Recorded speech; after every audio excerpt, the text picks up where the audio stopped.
আজ আমি রান্না করছি সুজি, তাই জন্য একটা সুজির প্যাকেট নিয়ে নিয়েছি। কড়াইয়ে কিছুটা সুজি দিয়ে দিলাম। সুজি দেওয়ার পরে তেজপাতা ছেড়ে দিলাম।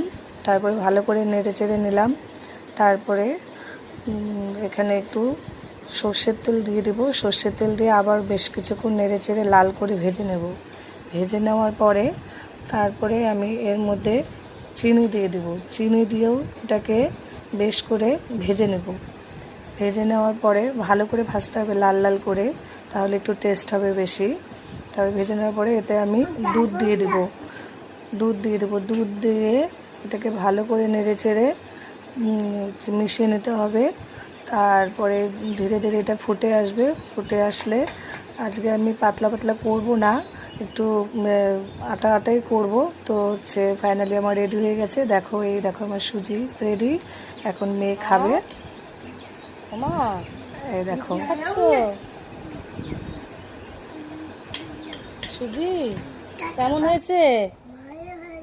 হাত দিয়ে দেখিয়ে দাও, হাত দিয়ে কেমন করে দেখায় ভালো হয়েছে। খাও তো একটু দেখি, আস্তে আস্তে খাও, গরম আছে কিন্তু। এরকম করো, এরকম। বাহ, খাও।